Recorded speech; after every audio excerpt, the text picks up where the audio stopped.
Hello hello hello बच्चों।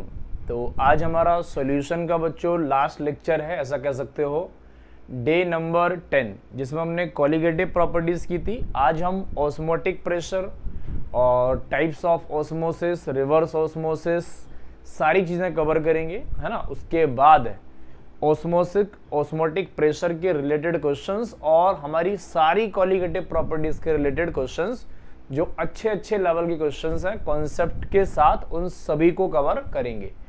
एक दो मैं आपको बीच में शॉर्टकट बताऊंगा, काफ़ी अच्छे क्वेश्चंस होंगे। तो ये सारी चीज़ें आपको कवर करनी ही करनी है।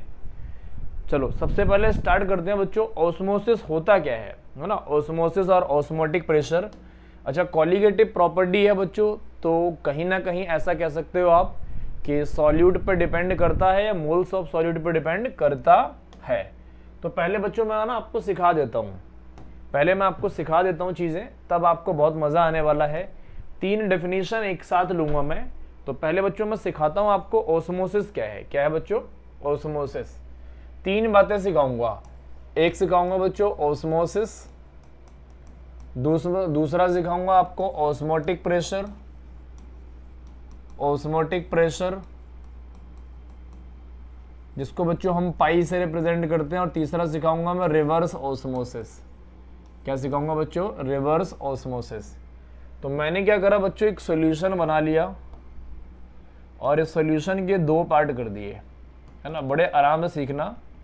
यहाँ लगा दी बच्चों मैंने SPM, semi permeable membrane, SPM semi permeable membrane.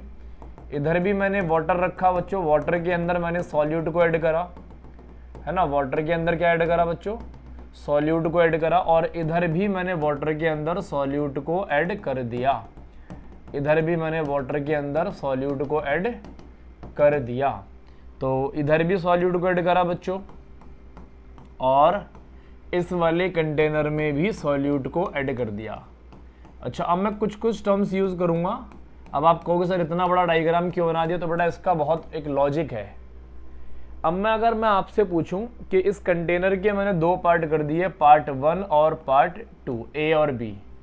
अच्छा अगर मैं आपसे पूछने लगूं कि बच्चों बताओ कौन सा वाला कंसंट्रेटेड है और कौन सा वाला डाइल्यूटेड है, तो आप कहीं ना कहीं ज़रूर कहेंगे कि सर ये वाला डाइल्यूटेड है। डाइल्यूटेड का मतलब क्या हो गया बच्चों, सॉल्यूट कम अमाउंट में है और सॉल्वेंट ज़्यादा अमाउंट में है ना। सॉल्यूट कम अमाउंट में है और सॉल्वेंट ज़्यादा अमाउंट में है। तो इसका मतलब हो गया बच्चों, एक हो गया हमारा डाइल्यूटेड और एक हो गया हमारा कंसंट्रेटेड। ये होगा डाइल्यूटेड। आज के बाद डाइल्यूटेड को बच्चों हम कहेंगे हाइपोटोनिक।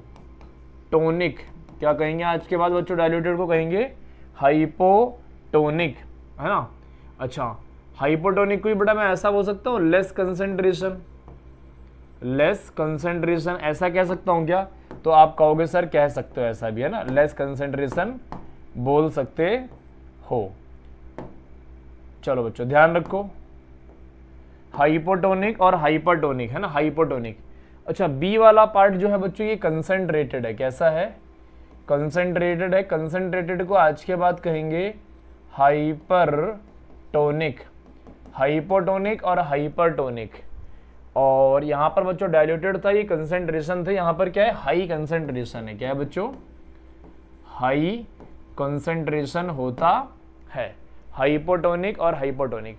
अच्छा SPM वो मेम्ब्रेन होती है जहाँ से बच्चों सॉल्वेंट के पार्टिकल्स मूव कर सकते हैं। जैसे बच्चों प्याज के अंदर जो पतली लेयर होती है ना, मेम्ब्रेन, ओनियन पिल की जो मेम्ब्रेन होती है वो SPM हो गई। हमारी बच्चों जो गाल होता है ना, गाल पे झिल्ली जो होती है मेम्ब्रेन पतली वाली, दैट इज कॉल्ड SPM। मान लो किसी को जलेबी बहुत पसंद है, तो जैसी जलेबी सामने देखेगा मुंह में पानी आ जाएगा। आजकल तो वैसे मोमोज बहुत पसंद है बच्चों को, तो जैसे ही मोमोज देखेंगे मुंह में पानी आ जाएगा। तो बेटा कैसे आया, SPM से आया, है ना। SPM पोर्स होते हैं। तो A और B हो गया बच्चों, है ना, A और B हो गया। अच्छा अगर मैं आपसे पूछूं कि बताओ वाटर का मूवमेंट, वाटर का मतलब बच्चों सॉल्वेंट का मूवमेंट कौन से वाले कंटेनर के अंदर ज़्यादा हो रहा होगा, तो जिसके अंदर बेटा आप कहेंगे कि सर जो डाइल्यूटेड है ना, डाइल्यूटेड में क्या है, सॉल्यूट बहुत कम है, सॉल्वेंट बहुत ज़्यादा है। तो डाइल्यूटेड में क्या होता है, सॉल्वेंट के पार्टिकल्स बहुत ज़्यादा मूव कर रहे होते हैं, मतलब सॉल्वेंट के पार्टिकल्स बच्चों ए वाले के अंदर बहुत ज़्यादा मूव कर रहे होंगे, क्योंकि सॉल्यूट बहुत कम अमाउंट में है। तो बच्चों पार्टिकल्स कहाँ से कहाँ मूव करेंगे, तो पार्टिकल्स मूव करेंगे कहाँ से कहाँ, तो पार्टिकल्स मूव करेंगे बच्चों, सॉल्वेंट के पार्टिकल्स मूव करेंगे ए से बी की तरफ। कहाँ से कहाँ, ए से बी की तरफ सॉल्वेंट के पार्टिकल्स मूव करेंगे थ्रू एसपीएम। कहाँ, किसके थ्रू, सेमी परमेबल मेम्ब्रेन के थ्रू, क्योंकि बच्चों यहाँ सॉल्वेंट के पार्टिकल्स फ्री हैं, यहाँ पर ये सॉल्यूट के साथ डिसॉल्व हो रखे हैं। तो बेटा सॉल्वेंट के पार्टिकल मूव करेंगे कहाँ से कहाँ, लो कंसंट्रेशन से हाई कंसंट्रेशन, तो इसी को कहा हमने बच्चों ऑस्मोसिस, है ना, मूवमेंट ऑफ सॉल्वेंट पार्टिकल्स। कहाँ से कहाँ, सॉल्वेंट पार्टिकल बच्चों कहाँ से कहाँ, low to high concentration, that is called osmosis. अच्छा, लो टू हाई का मतलब क्या, हाइपोटोनिक से हाइपर की तरफ। चलो ठीक है। अच्छा, अब आज जो सॉल्वेंट के पार्टिकल्स इधर से इधर मूव कर रहे हैं, अब क्या करना है आपको, इन पार्टिकल्स को रोकना है। तो बच्चों आपको क्या करना पड़ेगा, इस साइड आपको प्रेशर लगाना पड़ेगा। क्या करना पड़ेगा, पी, पी क्या है, एक्सटर्नल प्रेशर। इस साइड आपको प्रेशर लगाना पड़ेगा, एक्सटर्नल प्रेशर। आपने थोड़ा प्रेशर लगाया तो थोड़े कम पार्टिकल्स गए, थोड़ा और प्रेशर लगाया थोड़े और कम पार्टिकल्स गए, थोड़ा और प्रेशर लगाया तो ए से बी की तरफ पार्टिकल्स का जाना हो गया बंद। तो बेटा जब आप प्रेशर लगाते गए तो पार्टिकल्स यहाँ ए से बी की तरफ कम कम कम कम और ख़त्म। तो जब सारे के सारे पार्टिकल्स का मूवमेंट रुक जाए, जब सारे के सारे पार्टिकल्स का मूवमेंट रुक जाए, that is called osmotic pressure. तो आपसे कहा जाएगा ऑस्मोटिक प्रेशर क्या होता है, तो आप कहोगे व्हेन, मतलब external pressure required to prevent osmosis. Osmosis को रोकने के लिए जो एक्सटर्नल प्रेशर लगाया गया अपोजिट साइड में, that is called osmotic pressure. मान लो आप गुस्से में आ गए, आपने ज़्यादा प्रेशर लगा दिया, तो यहाँ से यहाँ पार्टिकल्स जाना तो बंद हो ही चुके थे, लेकिन आपने और प्रेशर लगा दिया तो पार्टिकल्स का मूवमेंट अपोजिट हो जाएगा। और जब पार्टिकल्स का मूवमेंट अपोजिट हो जाएगा, that is called reverse osmosis. क्या हो जाएगा बच्चों, रिवर्स ऑस्मोसिस। तो बेटा ऑस्मोसिस तो क्या होता है, रिवर्स ऑस्मोसिस, तो कहेंगे पी एक्सटर्नल जब ज़्यादा हो जाएगा पाई से, पाई का मतलब ऑस्मोटिक प्रेशर से, तो सॉल्वेंट के पार्टिकल्स हाई कंसंट्रेशन से लो की तरफ मूव करने लगेंगे। कहाँ से कहाँ बच्चों, सॉल्यूट, देखो कहाँ से कहाँ बच्चों, यहाँ से यहाँ की तरफ। तो तीन बातें बोली, ऑस्मोसिस, ऑस्मोटिक प्रेशर और रिवर्स ऑस्मोसिस। याद रखना क्या बोला ऑस्मोसिस में, सॉल्वेंट के पार्टिकल्स का मूवमेंट लो कंसंट्रेशन से हाई कंसंट्रेशन। आपने इधर प्रेशर लगा दिया, पार्टिकल्स का मूवमेंट बंद हो गया, जब बंद हो जाएगा that is called osmotic pressure. आपने और एक्सटर्नल प्रेशर लगा दिया तो बच्चों वापस पार्टिकल्स उल्टे मूव करने लगे, that is called reverse osmosis, that is called reverse osmosis. तो तीन चीजें हो गई, ऑस्मोसिस, ऑस्मोटिक प्रेशर और रिवर्स ऑस्मोसिस। अब हम पढ़ेंगे बच्चों, जो मैंने बताया था ना आपको पढ़ेंगे, अब ये पढ़ो बच्चों। चलो सबसे पहले आते हैं बच्चों, ऑस्मोसिस क्या होता है, तो it is the spontaneous flow of solvent molecules through SPM. अच्छा, सेमी परमेबल मेम्ब्रेन बच्चों नेचुरल भी हो सकती हैं और आर्टिफिशियल भी हो सकती है, तो हम नेचुरल की भी बात कर सकते हैं और आर्टिफिशियल की भी बात कर सकते हैं। क्या बोला बच्चों, स्पॉन्टेनियस फ्लो होता है किसका, याद रखना सॉल्वेंट के मॉलिक्यूल्स का। कहाँ से कहाँ, from pure solvent to a solution. Pure solvent का मतलब होता है बच्चों हाइपोटोनिक, हाइपोटोनिक टू सॉल्यूशन का मतलब होता है हाइपरटोनिक, हाइपरटोनिक। और from diluted to concentrated solution is called osmosis, is called osmosis. तो बच्चों जो हमने पढ़ा था अभी वही यहाँ पर आ गया, इसी को कहते हैं बच्चों ऑस्मोसिस। सॉल्वेंट के पार्टिकल्स का मूवमेंट होता है लो कंसंट्रेशन मतलब डाइल्यूटेड मतलब हाइपोटोनिक, टू हाई कंसंट्रेशन मतलब कंसंट्रेटेड मतलब हाइपरटोनिक, ध्यान रखेंगे। अच्छा, एक डिफ्यूजन क्या होता है उसको भी देख लो बच्चों। It is the process solute as well as in which it is the process in which solute as well as solvent molecules flow in opposite direction, while in osmosis flow of solvent molecules occurs in one direction।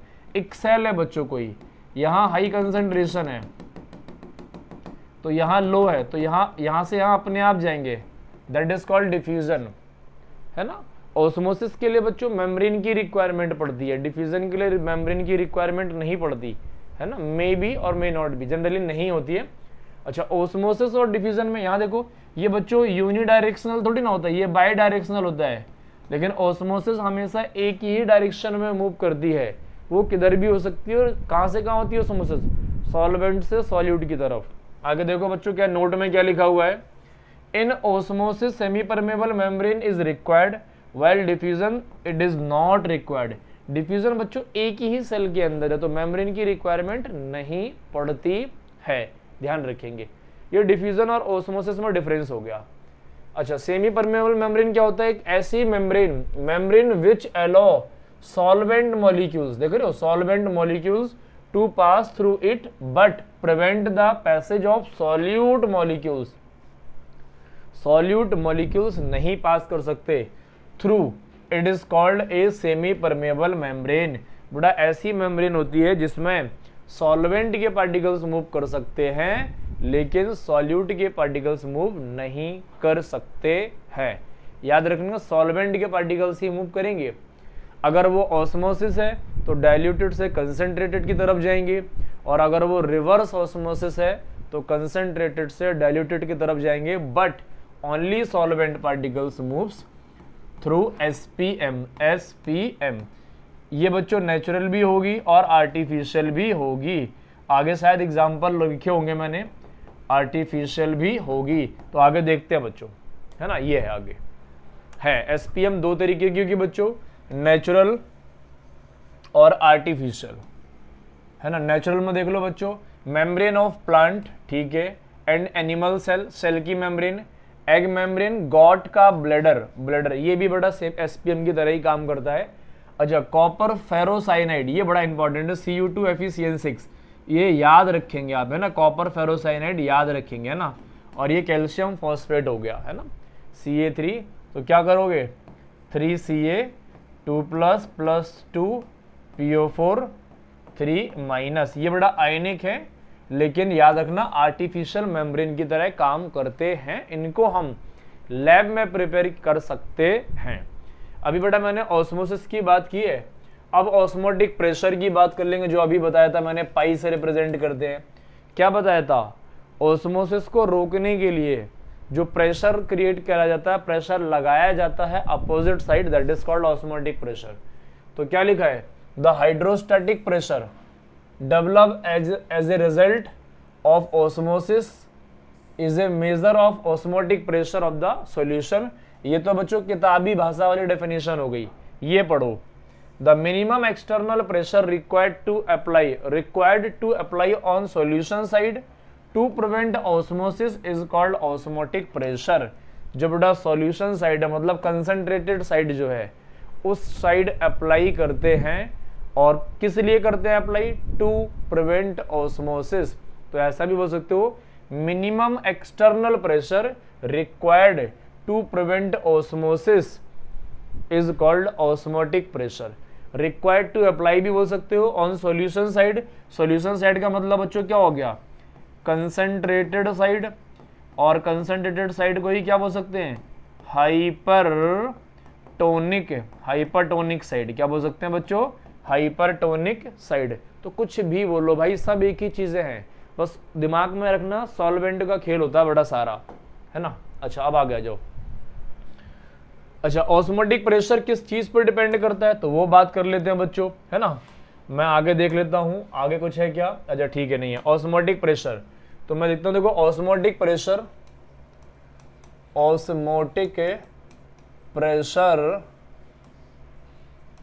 Depends on, तो बेटा ध्यान रखना, पहला होता है पाई। अच्छा, osmotic pressure को पाई से बोलते हैं। Pi is directly proportional to concentration और दूसरा होता है pi is directly proportional to temperature. दो चीज़ों पर डिपेंड करता है बेटा। इक्वेशन 1 को 2 से जब मल्टीप्लाई कर दोगे तो बन जाएगा pi is directly proportional to क्या, सी और T, C for concentration. Directly proportional हटाओगे तो pi is equal to R C और टी। आर क्या हो गया, फिर से गैस कांस्टेंट हो गया। अच्छा, इस आर की वैल्यू अलग अलग होती है। 0.0821 ATM में ले लोगे, 0.0831 बार में ले लोगे, और 8.314 जूल में ले लोगे, और 2 ले लोगे कैलोरी के अंदर। तो बेटा आपको ना सारी वैल्यू आर की वैसे गिवन देता है, आपको परेशान नहीं होना। जब गिवन नहीं देगा तब की बात है। अच्छा, अब हम जानते हैं कंसंट्रेशन जो होता है वो बेटा क्या होता है, सी को मैं लिख सकता हूँ N/V/RT, क्योंकि कंसंट्रेशन क्या होता है, मोल्स पर यूनिट वॉल्यूम होता है। तो ये क्या बन गया बेटा, ये क्या बन गया, pi V is equal to, ये बन गया क्या, pi V is equal to NRT। N होते हैं मोल्स ऑफ सॉल्यूट। N क्या होते हैं बच्चों, मोल्स ऑफ सॉल्यूट होते हैं। अच्छा, N को मैं लिख सकता हूँ, क्या लिख सकता हूँ, N is equal to W1/W2। तो लिख सकता हूँ pi V is equal to W1/W2 R और T। इधर ले जाता हूँ पाई W2 is equal to W1/V/RT। ये हो गया बच्चों डेंसिटी। डेंसिटी क्या होता है, मास ऑफ सॉल्यूशन या मास ऑफ सॉल्यूट बोल सकते हो अगर वो डाइल्यूटेड कंडीशन है तो, पर यूनिट वॉल्यूम। तो ये बन गया क्या बेटा, pi W2 is equal to DRT। Density हो गया, D फॉर डेंसिटी हो गया बच्चों, ध्यान रखेंगे, है ना। आपको याद ये रखना बस, और ये भी याद कर सकते हो, नहीं तो ये डिपेंड करता है सिचुएशन के अकॉर्डिंग आप इक्वेशन को फ्रेम कर लेंगे बच्चों, ध्यान रखेंगे, है ना। तो ये चीज़ हो गई। अब एक क्वेश्चन पूछा जाता है कि ऑस्मोटिक प्रेशर को हम पढ़ क्यों रहे हैं बच्चों, है ना। ऑस्मोटिक प्रेशर को हम पढ़ क्यों रहे हैं, तो ध्यान रखना जितने भी बायोमोलिक्यूल्स होते हैं, जितने भी पॉलीमर्स होते हैं, वो ना टेम्परेचर सेंसिटिव होते हैं। तो बेटा उनकी स्टडी ना हम हायर टेम्परेचर पे नहीं कर सकते, क्योंकि टेम्परेचर बढ़ाओगे तो वो कैसा हो जाएगा, डिनेचर्ड हो जाएगा। डिनेचर्ड का मतलब अपने नेचर को चेंज कर देगा। जैसे प्रोटीन होता है ब्रेक हो जाता है, अंडा जो होता है ना, एग के अंदर प्रोटीन होता है। अच्छा, वो लिक्विड होता है जब वो रूम टेम्परेचर बहुत होता है। जैसे हम उसको गर्म करते हैं 100 डिग्री तक ले जाते हैं, अंडा क्या होता है, सॉलिडिफाई कर जाता है। तो सॉलिडिफाई का मतलब होता है अंडे के अंदर एक लंबा सा थ्रेड होता है प्रोटीन का, और थ्रेड्स बहुत सारे होते हैं प्रोटीन के। जैसे हम उसको टेम्परेचर बढ़ाते हैं वो थ्रेड टुकड़ों में ब्रेक हो जाते हैं और अपने नेचर को चेंज कर देते हैं। That is called denaturation of protein. Protein का नेचर चेंज हो गया है। तो देखो क्या लिखा है, this method is used to find molecular weight of biomolecules. ये है बच्चों, ये है आंसर, मॉलिक्यूलर वेट या molecular mass of biomolecules like protein, polymers and other macromolecules because they are not suitable at high temperature. इनको बच्चों high temperature पे suitable नहीं होता, बस ऐसा भी लिख सकते हो, they become denatured eight high temperature. Denatured का मतलब अपने नेचर को चेंज कर देते हैं, अपना नेचर चेंज हो जाता है ना हायर टेम्परेचर या हाई टेम्परेचर है। इसलिए बच्चों ऑस्मोटिक प्रेशर की कैलकुलेशन हम रूम टेम्परेचर पे करते हैं, और सारी क्वालिटेटिव प्रॉपर्टीज के अंदर हमने मोलैलिटी का यूज किया था, यहां हमने मोलैरिटी का यूज किया है, ध्यान रखेंगे। चलो अच्छा, अब टाइप्स ऑफ ऑस्मोसिस की बात कर लेते हैं बच्चों, है ना। फिर मैं एक एग्जांपल ले लूंगा, है ना, यही मैं सिखा देता हूं आपको टाइप्स ऑफ ऑस्मोसिस। चलो यहाँ लिखा हुआ है तो यही बता देता हूँ, है ना। चलो अच्छा, आइसोटोनिक का मतलब यही मैं सिखा देता हूँ आपको सारे केस। आइसोटोनिक का जैसे देखो ये मीडियम है बच्चों, है ना, ये मीडियम है, इसके अंदर हमने सेल को रखा। किसको रखा बच्चों, सेल को रखा, ये सेल है ना, ये होगी सेल और ये हो गई मीडियम। अच्छा, सेल की कंसंट्रेशन और मीडियम की कंसंट्रेशन 0.9% W/V NaCl इसकी भी कंसंट्रेशन है, और सेल की भी मीडियम मतलब सेल की भी 0.9% W/V NaCl है। बट जब कंसंट्रेशन दोनों की सेम है ना, दोनों की कंसंट्रेशन क्या है, सेम है, तो ना तो कोई हाइपोटोनिक है और ना ही कोई हाइपरटोनिक है। तो बच्चों यहाँ पर क्या होगा, ना तो सेल श्रिंक करेगी ना ही सेल स्वेल करेगी। तो इसी को बोलते हैं बच्चों isotonic solution. Neither shrink nor swell, neither shrink nor swell, ना तो सेल स्वेल करेगी और ना ही सेल श्रिंक करेगी, that is called isotonic condition. अच्छा, हमारा जो ब्लड होता है ना, और वो 0.9% आइसोटोनिक होता है आरबीसी के, है ना। आरबीसी की सेल जो होती है वो 0.9% होता है, मतलब हमारे मीडियम का कंसेंट्रेशन और आरबीसी की कंसेंट्रेशन 0.9% W/V NaCl होता है। तो हमारी सेल अभी ना तो स्वेल है ना ही श्रिंक है, तो हमारी बॉडी नॉर्मल है ना। इसका मतलब कंसेंट्रेशन आइसोटोनिक है, वो दोनों की कंसेंट्रेशन सेम है। आइसोटोनिक का मतलब सेम कंसेंट्रेशन, है ना। अच्छा, अब बेटा एक्सोऑस्मोसिस की बात कर लेते हैं। तो एक्सोऑस्मोसिस में देखना क्या करोगे बच्चों, जो मीडियम होगा ना, ध्यान रखना, मैं सिखा दूंगा आपको तुरंत ही। जो मीडियम होगा ना, मीडियम बच्चों ये है ना, और जो सेल है ना, ये सेल है। अच्छा, सेल की कंसेंट्रेशन कर देते हैं बच्चों कितनी, थोड़ी सी कम कर देते हैं, और मीडियम की कंसेंट्रेशन बच्चों कैसी कर देते हैं, यहाँ पे क्या है देखो, मीडियम। अच्छा, सेल एक्सोऑस्मोसिस की बात करनी है बच्चों, सेल श्रिंक करना है। श्रिंक का मतलब क्या हो गया, यहाँ की कंसेंट्रेशन कम करना पड़ेगा हमें, सेल की कंसेंट्रेशन लो कंसेंट्रेशन कर देते हैं, और ये कैसा कर देते हैं बेटा, हाई कंसेंट्रेशन कर देते हैं। मतलब सेल का ऐसा करते हैं 0.9% ही ले लेते हैं, 0.9% W/V NaCl, और बाहर की कर देते हैं 1.2% W/V NaCl। तो बच्चों बाहर हो गया हाइपरटोनिक और अंदर हो गया हाइपोटोनिक। तो अभी अभी हमने बात की थी कि हाइपो से हाइपर की तरफ चीजें मूव करती हैं बच्चों। तो यहाँ पर क्या होगा, सेल से बाहर की तरफ आ जाएगा सॉल्वेंट का पानी, तो सेल कैसी हो जाएगी बच्चों, श्रिंक हो जाएगी। कैसी हो जाएगी, श्रिंक हो जाएगी। तो वही लिखा हुआ है, कंसेंट्रेशन मीडियम की बढ़ा दी हमने, ये बच्चों है ना, ये मीडियम की बात है ना।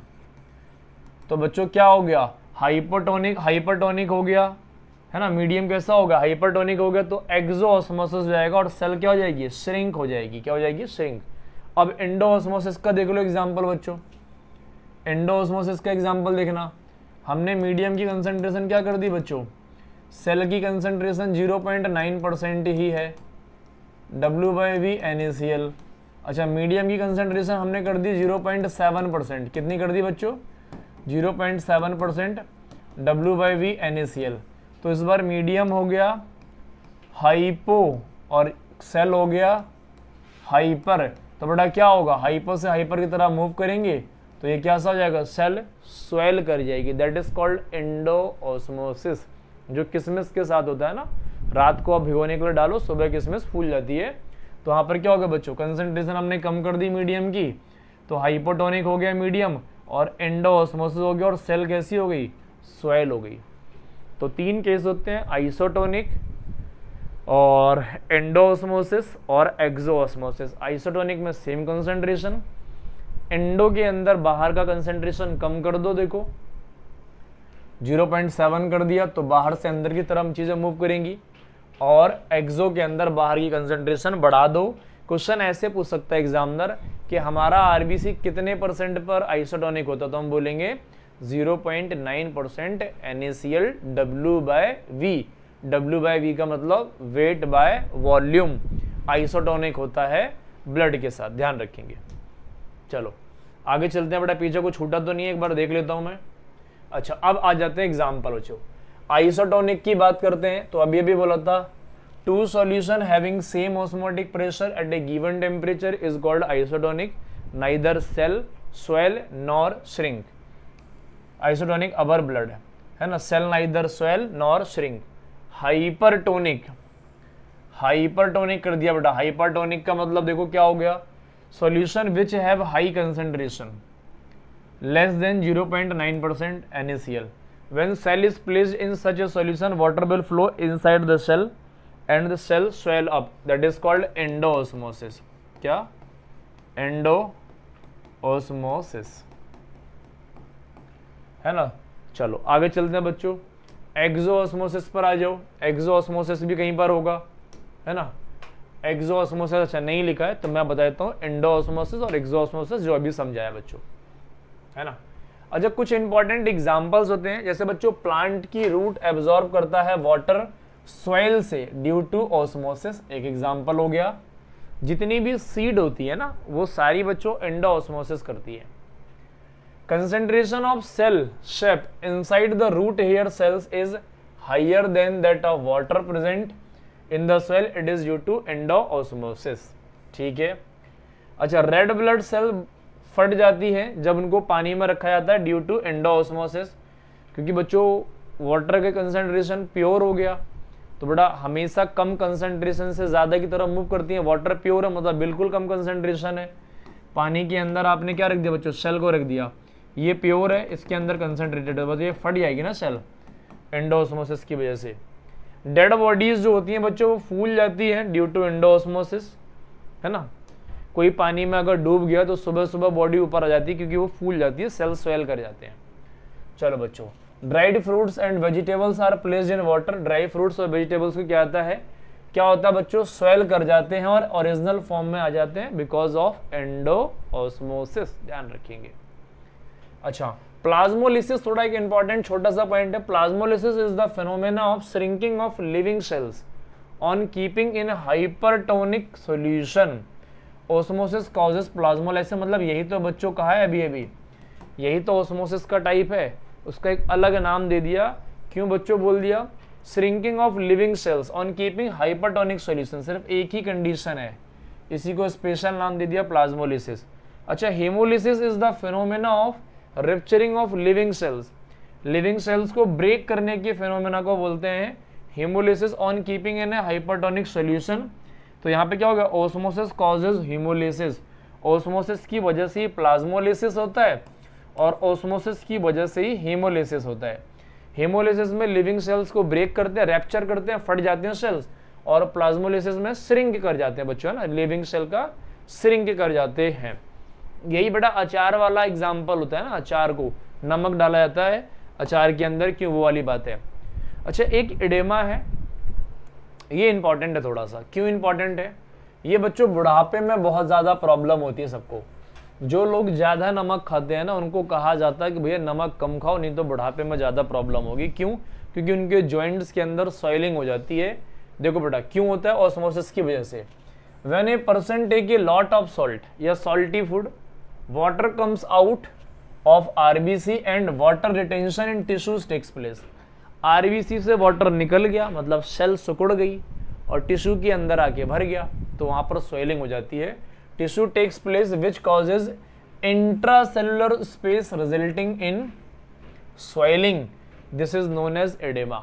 मतलब आरबीसी से पानी निकला, जैसे ज्वाइंट मान लो, यहाँ से आरबीसी से पानी निकला और इस स्पेस में आके भर गया, तो इसी को बड़ा एडेमा कहने लगते हैं। तो इसलिए कहा जाता है बच्चों कि ज़्यादा नमक मत खाना, क्योंकि आरबीसी से वाटर और ज़्यादा निकल जाएगा तो आरबीसी सिकुड़ जाएंगी और जॉइंट्स के अंदर भर जाएगा, इंट्रासेलुलर स्वेलिंग हो जाएगा। फिर डॉक्टर के पास जाओगे तो फिर वह और भी आपको फिजियोथेरेपी की एडवाइस करेगा। आगे चलते हैं बच्चों। अच्छा रिवर्स ऑस्मोसिस अभी अभी बताया था आपको, जब ऑस्मोटिक प्रेशर पी एक्सटर्नल ज़्यादा हो जाएगा पाई से तो सॉल्वेंट के पार्टिकल्स मूव करेंगे high concentration to low concentration, that is called reverse osmosis, RO। ये मैं पहले बता चुका हूं बच्चों सारी की सारी बातें, RO। अच्छा कंडीशन फॉर आइसोटोनिक सॉल्यूशन में याद रखना PV इक्वल टू NRT होता है या पाई V इक्वल टू NRT होता है ना। पाई1 है ना, पाई1 हो गया V1 N1 R1 T1, पाई2 V2 N2 R2 T2, सारी चीजें कैंसिल हो जाती हैं। आइसोटोनिक के अंदर N1 इक्वल टू N2 बचता है, याद रखना ये होता है बच्चों, क्या होता है। अच्छा V1 भी कैंसिल हो जाता है अगर वॉल्यूम सेम होता है तो क्या लिखा है, if both solutions are isotonic P1 equal to P2, ये पाई1 इक्वल टू पाई2 या P1 इक्वल टू P2 कर सकते हो, उससे कोई दिक्कत नहीं है। पाई1 लेकिन ज़्यादा बेटर होगा, है ना बच्चों। तो N1 इक्वल टू N2 ही बचता है बस आइसोटोनिक में। N1 भी given mass upon molar mass और given mass upon molar mass. ये कोई सब्सटेंस x मान लो, ये सब्सटेंस x मान लेते हैं, और ये कोई आपका ग्लूकोज ले लो या कोई भी नॉन सब्सटेंस को ले सकते हो। इस पे एक मैं न्यूमेरिकल दिखाऊंगा आपको, तब बहुत मजा आएगा। अभी तो इससे पता नहीं चल रहा होगा कि मैं क्या बोल रहा हूँ। पाई 1 इज इक्वल टू पाई 2 है ना। चलो, condition 4, validity of osmotic pressure method for determination of molecular masses. Osmotic pressure जो होता है उसे मॉलिक्यूलर मासेस को डिटरमाइन करेगा, उसके लिए कुछ कंडीशन होती है। हालांकि ये कंडीशन मैं 2 बार बता चुका हूँ ऑलरेडी पहले, एक बार फिर सुन लो। Molecular masses of non volatile solute, ये देखो फिर से आ गया, non volatile solute can be determined, ठीक है। डाइल्यूट सॉल्यूशन होना चाहिए, ये पहले भी बता चुका था लास्ट लेक्चर में। Taken concentration of solution less than 5% होना चाहिए, should be not more than 5%, है ना। बताया था कि 5% से कम होगा तो अच्छा माना जाता है, लास्ट लेक्चर में ये भी कवर करा था। एसोसिएशन और डिसोसिएशन नहीं होना चाहिए, ये ही तो बच्चों सारी कंडीशंस थी कॉलिगेटिव प्रॉपर्टीज की। अच्छा, नोट फिर से देख लो, this method is most suitable for determination of molecular masses of macromolecules, polymers, proteins, etc. like because at higher temperature these molecules become denatured, अपने नेचर को चेंज कर देते हैं। जिसकी वजह से बच्चों, जैसे प्रोटीन का एग्जांपल लिया था, अंडे के अंदर जो होता है थ्रेड फॉर्म में प्रोटीन होता है, जब हम टेम्परेचर बढ़ाते हैं वही थ्रेड हजारों लाखों टुकड़ों में ब्रेक हो जाता है, इसीलिए एग जो होता है वो सॉलिड बन जाता है ना। इसीलिए एग जो होता है बच्चों सॉलिड बन जाता है, that is called denaturation of protein. चलो एक और देख लो बच्चों, elevation boiling point is not suitable because at higher temperature denaturation of biomolecules polymers taken place. वही बात जो अभी बताई बच्चों, in case of polymers elevation in boiling point and depression is freezing point values are very small and difficult to be measure experimentally. ध्यान रखना, आपसे पूछेगा कि डेल्टा टीबी और डेल्टा टीएफ क्यों नहीं आपने प्रेफर किया प्रोटीन्स के मोलर मासेस को आइडेंटिफाई करने के लिए। तो बड़ा ध्यान रखना, टेम्परेचर जब हम बढ़ाते हैं ना, टेम्परेचर बढ़ाते हैं तो एलिवेशन या डिप्रेशन काम करता है, क्योंकि एलिवेशन का मतलब होता है टेम्परेचर बढ़ना, डिप्रेशन का मतलब होता है टेम्परेचर कम करना। वहां पर बच्चों इनके मोलर मासेस को फाइंड करना एक्सपेरिमेंटली प्रॉब्लम क्रिएट करता है, एग्जैक्ट वैल्यू नहीं मिलती। However osmotic pressure of the order of this atoms can be measured easily. इतने ऑर्डर, इतने पावर्स को भी आराम से मेजर कर सकता है।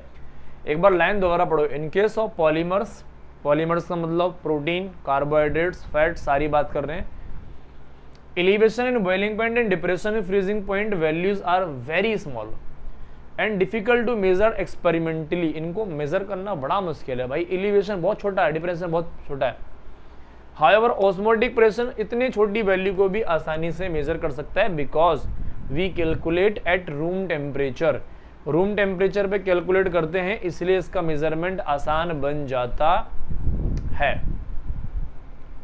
आगे चलते हैं बच्चों। We know that colligative properties is inversely proportional to molar masses of solute. ठीक है बच्चों, क्योंकि हम जानते हैं सारी क्या होती है, n/v होती है, except osmotic pressure. All other colligative properties become unmeasurable for a polymers as a solute, है ना।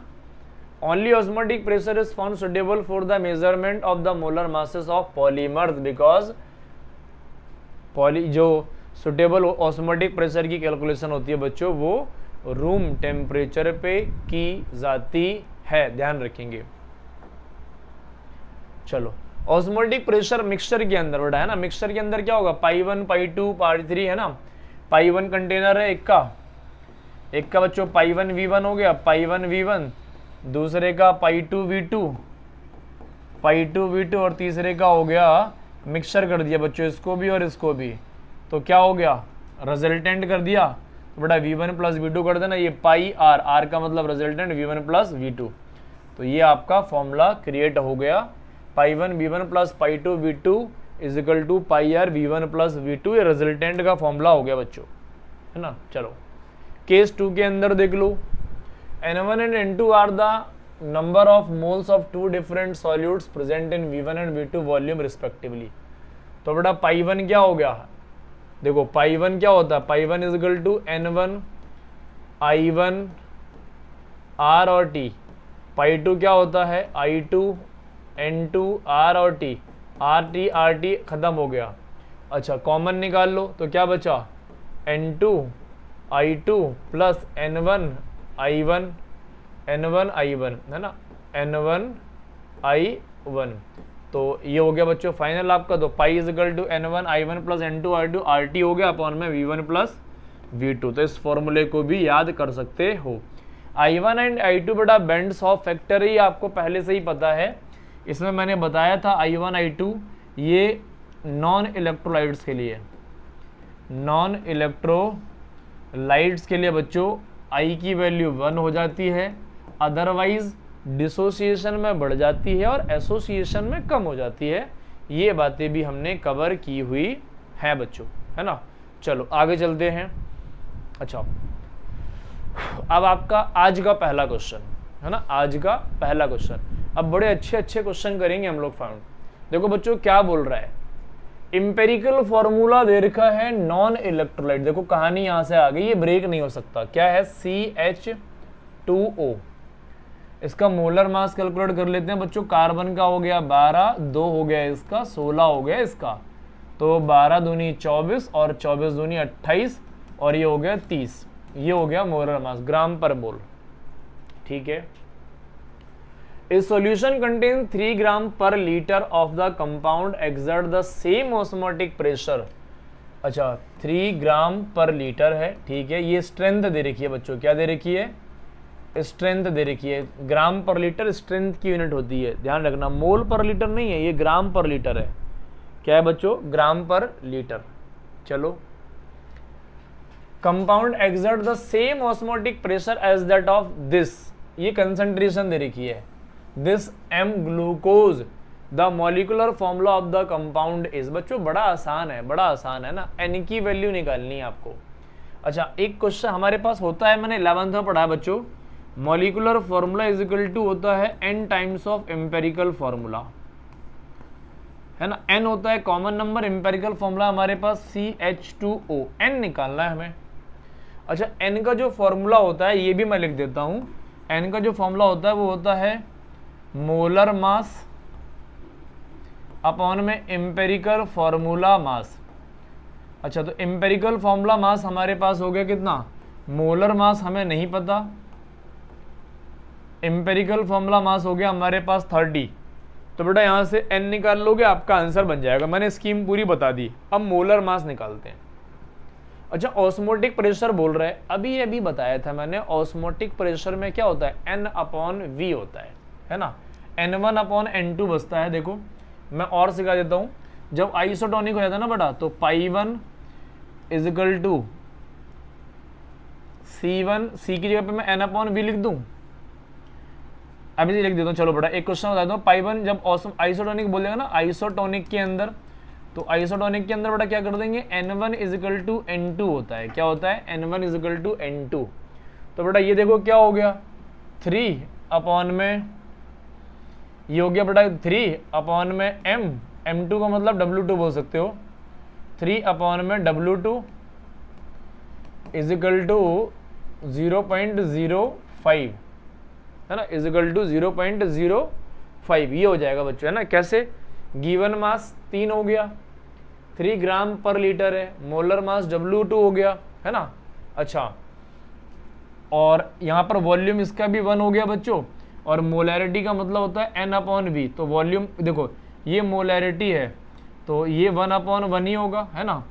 ये भी V हो गया, तो V से V कैंसिल हो गया बच्चों, है ना, V से V कैंसिल हो गया, तो ये बचा गिवन मास अपॉन मोलर मास।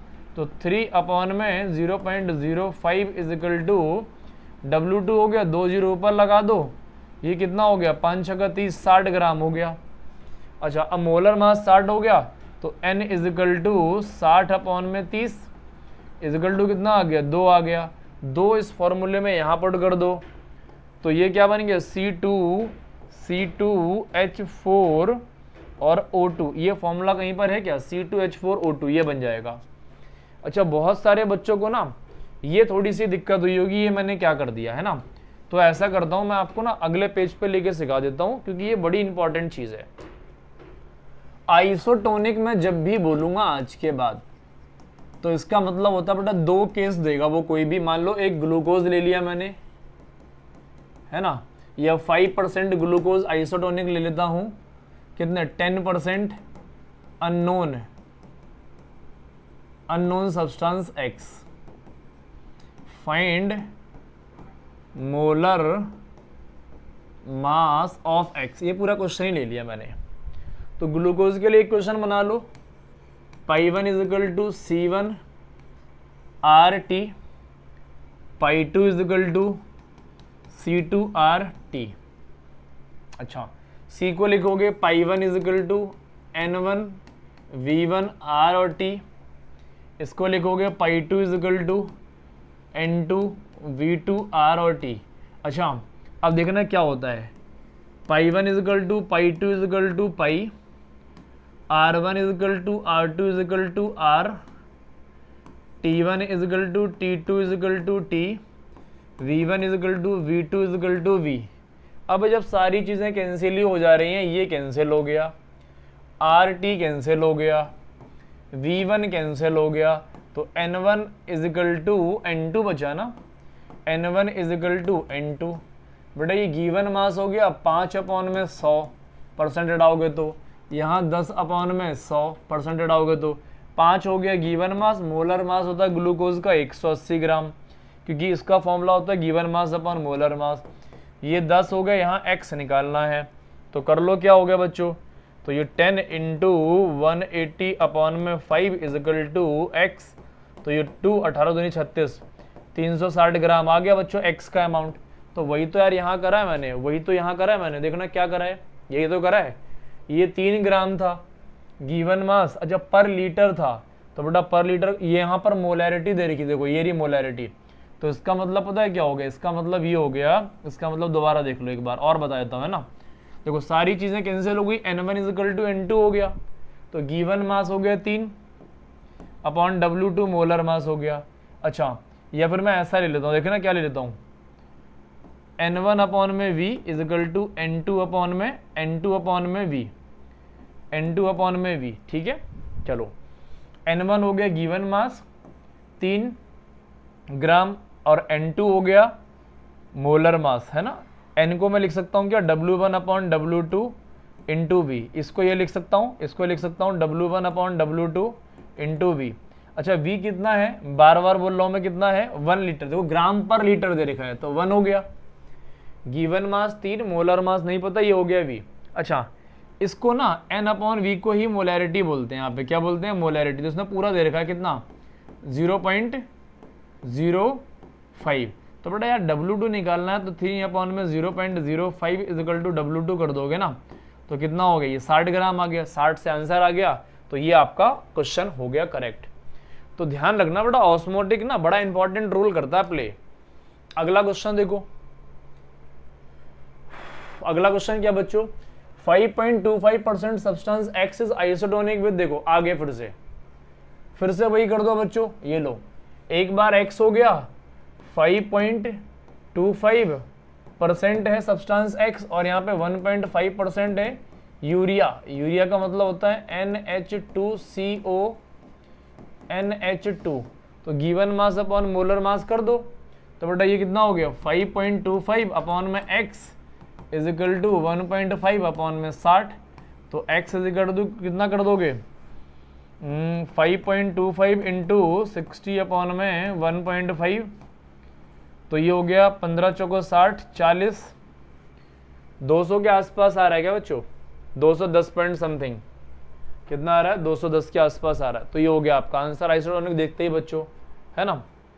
चलो अच्छा, osmotic pressure of insulin solution at 298 kelvin is found to be, इतना ठीक है। ऑस्मोटिक प्रेशर दे दिया बच्चों एक का, इंसुलिन का, hence height of the water column due to this pressure, बेटा दो कंडीशन, एक मरकरी के साथ है और एक वाटर के साथ है, तो पहले एक का निकाल लो। यहाँ हमने बच्चों मरकरी का निकाल लिया सब। ऑस्मोटिक प्रेशर इतना दे रखा था, हाइट दे रखी थी बच्चों 0.072 इंटू 76 mmHg में निकाल लिया। डेंसिटी आपको दे रखी थी, ये हो गया 9.8 होता है, ये सेंटीमीटर में आ गया तो 981 कर दिया। कितना कर दिया बच्चों? 981। प्रेशर क्या होता है? P equal to H D G, height, density और जी की वैल्यू 9.8 है, ग्रेविटी। तो P इक्वल टू कितना आ गया? प्रेशर, हाइट, डेंसिटी, ये किसके लिए हो गया? मरकरी के लिए। अब ऐसे ही लिक्विड वाटर को साथ कर दो बच्चों, वाटर की डेंसिटी कितनी होती है? 1, तो ये हो गया H सेम है, हाइट निकालनी है, P से P कैंसिल हो गया, दोनों को इक्वेट कर दो, तो H into 981 into 1 is equal to 0.0072 76 13.6 981। अच्छा 981 से 981 उड़ा दो, इसको मल्टीप्लाई कर दोगे तो ये कुछ आ रहा है आपका 7.4 सेंटीमीटर। यहाँ मैंने टिक कर रखा है, एक बार आप चेक कर लेना, कुछ नहीं करना, फॉर्मूला याद करो, H D G, height, density, gravity, H सब कुछ दे रखा है आपको। ये किसका दे रखा है? मरकरी का। वाटर का पूछा हुआ है आपको, दोनों को इक्वेट कर दो बस। जैसे ही इक्वेट कर देंगे आपका आंसर बन जाएगा, ध्यान रखिए। अगला देखते हैं बच्चों, अगला क्या है? An aqueous solution of urea is found to boil at this, ठीक है। Given Kb for water is this, the mole fraction. बड़ा आसान क्वेश्चन है बच्चे, तो आसान क्वेश्चन आ गया। हम जानते हैं delta TB is equal to KB into M, ये जानते हैं बच्चों, है ना। तो यहाँ ऐसा कर लें क्या, डेल्टा TB अपॉन में KB is equal to M निकाल लेते हैं पहले। मोलैलिटी अगर हमने निकाल लिया तो बच्चों हम मोल फ्रैक्शन तो निकाल ही लेंगे, उसके साथ रिलेशन पता है हमें, तो पहले मोलैलिटी निकाल लेते हैं। अच्छा डेल्टा TB मैंने बताया था क्या होता है? TS माइनस T0 होता है। डेल्टा TB होता है TS माइनस T0, TS दे रखा है 100.52 माइनस 100। अब कहोगे सर 100 तो दिया ही नहीं था, बेटा पानी का बॉइलिंग पॉइंट मैंने कहा है 100 बार, कभी नहीं देता है, तो ये हो गया 0.52 डेल्टा TB। ये अपने आप लेकर चलना पड़ता है बेटा पानी का बॉइलिंग पॉइंट। तो M कितना आ गया देख लें, तो 0.52, KB कितना है 0.52 इज इक्वल टू M, तो M की वैल्यू आ गई 1 मोलल या मोल पर केजी। अब बेटा यहाँ से मोल फ्रैक्शन निकालना मेरे लिए बड़ा आसान है, ये मैंने कंसंट्रेटेड टर्म्स के साथ भी सिखाया था कि 1 मोलल का मोल फ्रैक्शन कितना होता है। मैं दोबारा फिर सिखा देता हूँ। 1 मोलल का मतलब पता है क्या है?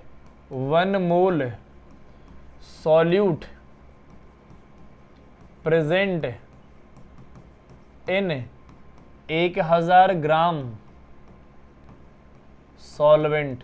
तो बेटा काई ए मान लेते हैं सॉल्यूट को, तो Na अपॉन में Na प्लस Nb हो गया काई ए, तो सॉल्यूट के मोल्स हो गए 1 अपॉन में 1 प्लस, अच्छा B के मोल्स नहीं पता, V है वाटर, तो Nb हो गया कितना? Given mass upon molar mass, ये हो गया 55.5, तो ये हो गया 55.5, तो ये हो गया 1 अपॉन 56.5, ये हो गया आपका 0.018 के आसपास जाना चाहिए बच्चों, है ना। इसका मोल फ्रैक्शन ये तो याद रखना है आपको बेटा, है ना, ये तो आपको याद रखना है। प्योर वाटर का मोल फ्रैक्शन या 1 मोलल का मोल फ्रैक्शन, 1 मोलल का मोल फ्रैक्शन, ये मैं कंसंट्रेटेड टर्म्स के अंदर बहुत डिटेल में सिखा चुका हूं ऑलरेडी पहले से, ध्यान रखेंगे। चलो अच्छा एक और क्वेश्चन वैसे ही आ गया बच्चों। ए solution contains 1.8 gram of compound empirical formula this. बच्चों ये तो सेम ही लग रहा है। एम्पेरिकल फॉर्मूला आ गया, एम्पेरिकल फॉर्मूला आ गया CH2O, ठीक है। In 40 gram of water observe to freeze at minus this, ठीक है। The molecular formula of the compound, ठीक है बच्चों, फिर से वही आ गया, molecular formula is equal to n times of empirical formula, है ना। Molecular formula is equal to n times of empirical formula. तो बच्चों यहाँ से तो आसान आ जाएगा, ये तो आसान हो जाएगा बच्चों, है ना। और हम n जानते हैं, एम्पेरिकल n क्या होता है बच्चों, अभी अभी सीखा था हमने, मोलर मास अपॉन में एम्पेरिकल फॉर्मूला मास। तो एम्पेरिकल फॉर्मूला मास का तो फिर से वही हो गया 14, 12, 2 और 16, 14, 28 और 30 हो गया। तो अच्छा मोलर मास निकालना है बच्चों, तो हमारे पास फॉर्मूला होता है delta T F is equal to K F into M, है ना। अच्छा क्या है इतना बड़ा डेल्टा टी एफ होता है T naught minus T S is equal to K F कितना है, के एफ कितना दे रखा है बच्चों 1.86, गिवन मास कितना है मोलैलिटी में 1.8 ग्राम, 1.8 ग्राम मोलर मास हमें निकालना है इन 40 ग्राम ऑफ वाटर। ये 40 ग्राम हो गया बच्चों, तो उसको हम 1000 से मल्टीप्लाई कर देंगे, है ना। अच्छा अब ये कितना होगा बेटा 0 माइनस 0.465, तो ये हो गया बच्चों, ये हो गया 0.465 is equal to 1.86 into 1.8 into 1000 upon M W2 into 40।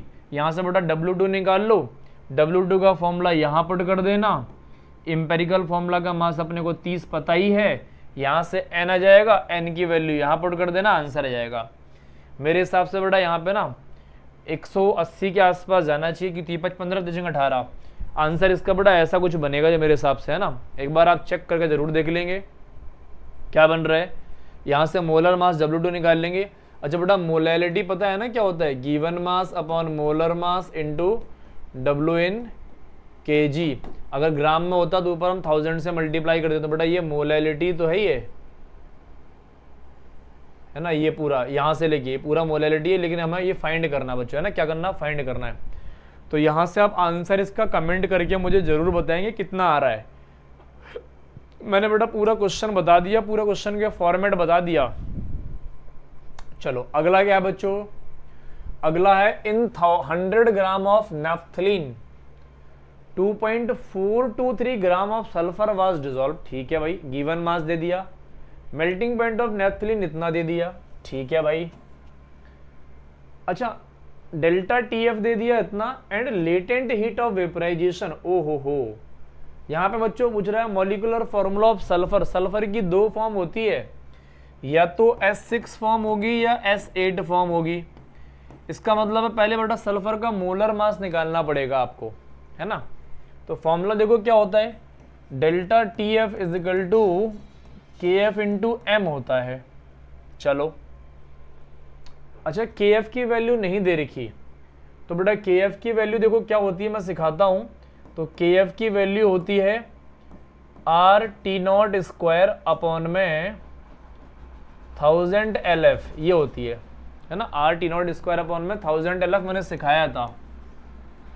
Are होता है 2, अच्छा टी नॉट क्या होता है, प्योर वाटर का बॉइलिंग पॉइंट। तो बच्चों यहाँ पे नैफ्थलीन दे रखा है, तो नैफ्थलीन का बॉइलिंग पॉइंट कर देंगे, है ना। तो टी नॉट हो गया आपका 273.15 प्लस 80.1, तो ये हो गया कितना बच्चों, ये हो गया 52.8311 का 1 हो गया 7 और 8, और ये हो गया बच्चों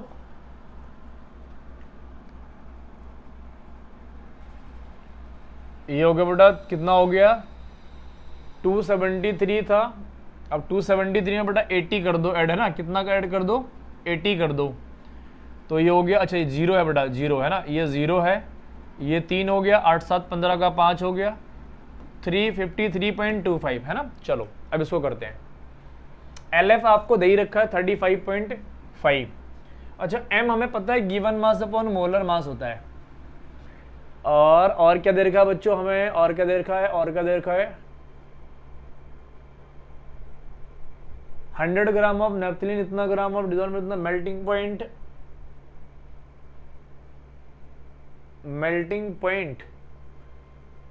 LF दे रखा है बच्चों, मेल्टिंग पॉइंट। ठीक है, चलो बच्चों आगे करते हैं अब हम, है ना। Delta TF is equal to KF into M। चलो डेल्टा TF बच्चों आपको दे ही रखा है, ये रहा है ना, ये रहा। चलो इसकी वैल्यू दे रखी है, वैल्यू पुट करता हूं बच्चों। 0.661 ये डिग्री सेल्सियस में रन देते हैं, कोई दिक्कत नहीं है बच्चों, है ना। इज इक्वल टू KF की वैल्यू देखो बच्चों आ गई, देखो कितनी आ गई, R की वैल्यू 2,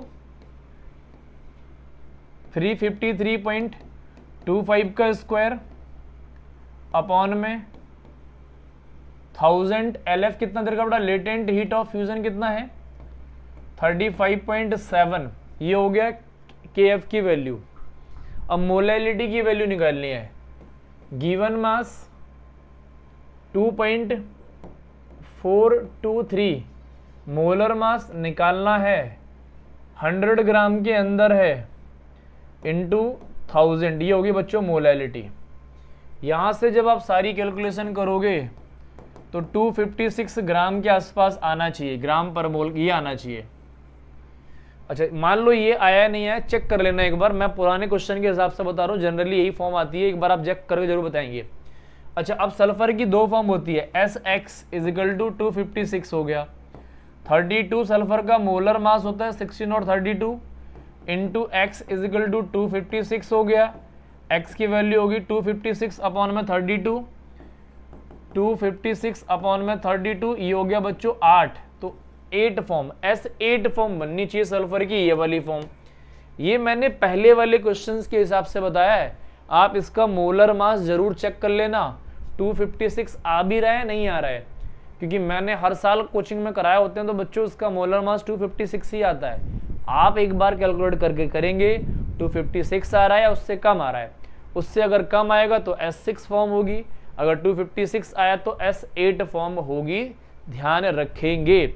यहाँ पर बच्चों देखो इसका यूज करवा लिया आपसे, KF नहीं दे रखा था, RT0 स्क्वायर अपॉन में 1000 LF latent heat of fusion का यूज करवा लिया आपसे, तो KF की वैल्यू ऐसे सॉल्व कर लेंगे आप लोग।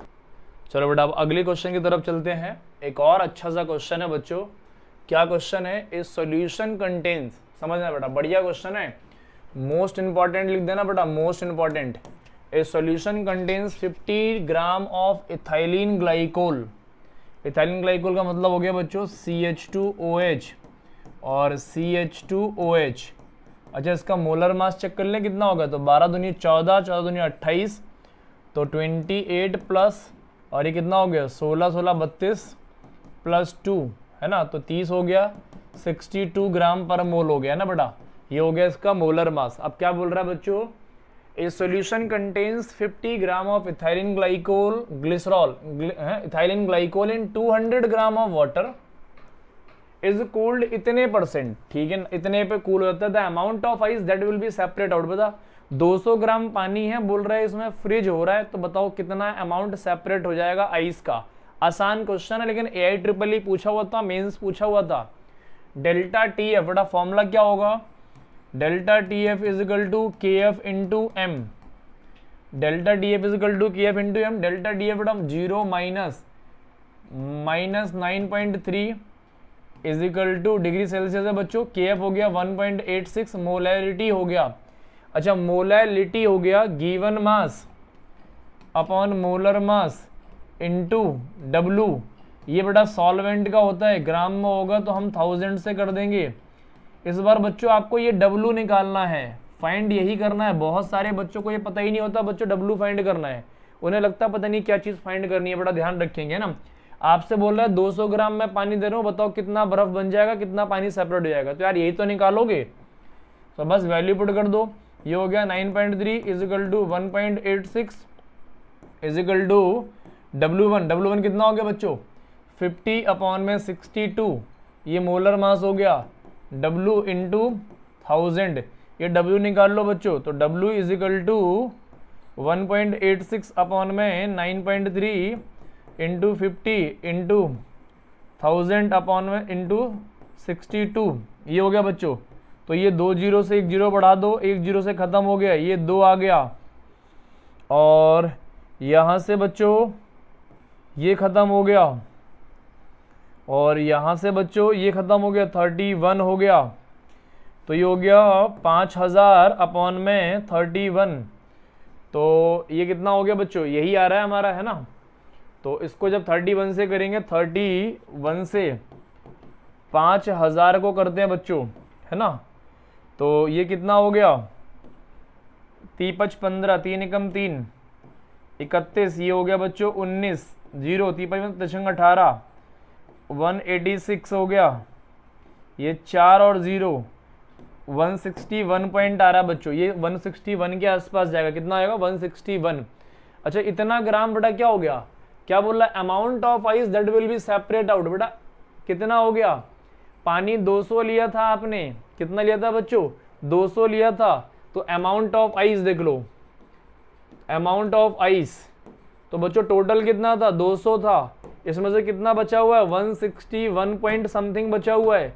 इसका मतलब 38, देखो ये बेटा 161 का मतलब क्या होगा, 39 के आसपास आएगा। 39 ऑप्शन में ढूंढो कोई है क्या, तो कितना बच्चों 38.71, इसका मतलब हो गया 29 यहाँ पर होगा, है ना, 29 होगा, तो इतना ये हो गया 38.71 ग्राम आइस सेपरेट हो गया।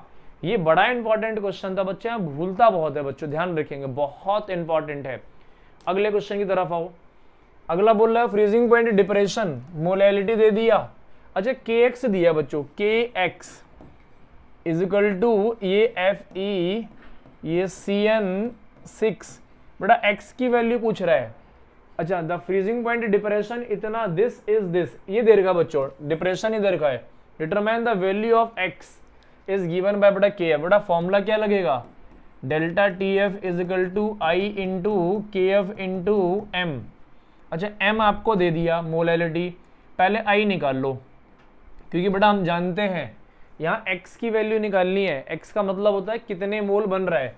तो बच्चों यहाँ डेल्टा TF दे रखा था हमें कितना, 7.1 10 to the power -3 is equal to I, KF कितना है 1.86, M कितना है 0.001।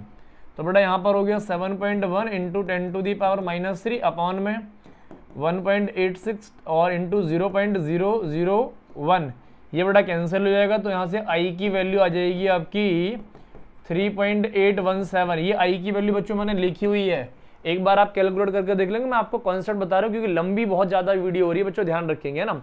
ये I आ गया। अच्छा, हम जानते हैं अल्फा इज इक्वल टू होता है I-1 N-1, अल्फा होता है degree of dissociation, degree of dissociation. तो बच्चों स्ट्रॉन्ग इलेक्ट्रोलाइट है तो 100% ब्रेक होगा, तो 100 अपॉन में 100, तो अल्फा हो गया कितना 1। अच्छा, अब ये 1 हो गया। अच्छा, अब यहाँ पर हो गया 1 इज इक्वल टू I-1। अच्छा, I की वैल्यू हमने निकाल ली बच्चों कितनी, 3.817 N-1। अच्छा बेटा N क्या होगा, ये बहुत इंपॉर्टेंट टास्क है। तो बेटा N क्या होगा, देखो इसको जब मैं ब्रेक करूंगा ना, KX पॉजिटिव, ये KX है बच्चों ना, तो ये होगा KX, देखो मैं पूरा लिख देता हूँ, FeCN6, तो ये ब्रेक होगा X K positive plus Fe और Cn6। इसका इनिशियल बच्चों 1 था, तो ये 1 प्लस x हो गया, और ये कितना हो गया, ये 1 हो गया है ना, 1 प्लस एक्स माइनस 1। तो यहाँ पर बच्चों देखो मुझे इसकी वैल्यू निकालनी थी, किसकी वैल्यू निकालनी थी, इसकी वैल्यू। तो ये कितना हो गया 1 इज इक्वल टू, ये पूरी वैल्यू बच्चों मैं पुट कर देता हूँ, तो ये हो गया कितना बच्चों 1 हो गया अल्फा, अल्फा की वैल्यू कितनी होगी 1 minus 3.817 minus 1 7 minus 1 I minus 1 और 1 प्लस एक्स माइनस 1। यहाँ से बच्चों x की वैल्यू निकालोगे तो मैंने लिखी हुई है 2.817 के आसपास है, कितनी है 2.817 के आसपास है बच्चों। 2.8 का मतलब हो गया 3, कभी भी पॉइंट में फ्रैक्शन तो आता ही नहीं है बच्चों। तो यहाँ पर जो k की x की वैल्यू है ना बच्चों, ये x की वैल्यू कितनी है 3 है, तो ये आपका आंसर है। ये फॉर्मूला बन जाएगा K3FeCN6। याद रखेंगे, ये भी इंपॉर्टेंट क्वेश्चन है। एक और क्वेश्चन रखा हुआ है बच्चों, मैंने एक और क्वेश्चन रखा हुआ है, क्या बोल रहा है 18 gram glucose and 6 gram urea dissolve in 1 litre aqueous solution है 27 degree Celsius. The osmotic pressure of the solution बच्चों पाई इज इक्वल टू होता है CRT, तो पाई इज इक्वल टू हो गया C1 C2 R और T। अच्छा ये V तो 1 ही है, तो pi is equal to N1 plus N2 V R और T, N1 N2 इसके मोल्स हो गया बच्चों। तो pi is equal to given mass हो गया कितना 18/180 ग्लूकोज का, और इसका कितना है 6 ग्राम 6/60 यूरिया हो गया बच्चों, है ना। N हो गया, V तो 1 लीटर हो गया आपका, R कितना हो गया 0.0821, टेम्परेचर कितना हो गया 300 डिग्री सेल्सियस बच्चों, क्योंकि 27 है, 27 को 273 ऐड करोगे तो बच्चों 300 डिग्री हो जाएगा, 300 केल्विन हो जाएगा। कितना हो जाएगा बच्चों 300 केल्विन।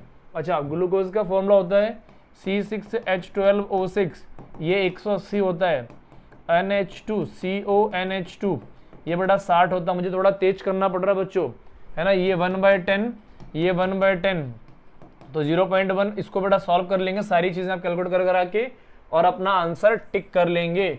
अच्छा 1 लीटर के अंदर ही था, तो बच्चों V की वैल्यू हमेशा 1 हो गई, तो N1 प्लस N2 मोल्स को हमने जोड़ दिया। हमसे रिजल्टेंट पूछा था बच्चों, तो हमने निकाल लिया ऑस्मोटिक प्रेशर के फॉर्मूले से। तो आज का लेक्चर बच्चों थोड़ा सा बड़ा तो है, लेकिन इंपॉर्टेंट बहुत है। आप बेटा सारी चीज़ें ना दोबारा सॉल्व करना, क्वेश्चन बहुत अच्छे हैं, दोबारा सॉल्व करना, दोबारा समझना सीखना, उसके बाद आप आगे बढ़ना बच्चों। आज हम इतना ही करेंगे, बाकी आपसे मिलेंगे नेक्स्ट लेक्चर में, नेक्स्ट वीडियो के साथ, नेक्स्ट कॉन्सेप्ट के साथ। तब तक अपना ध्यान रखें और मन लगा के पढ़ें।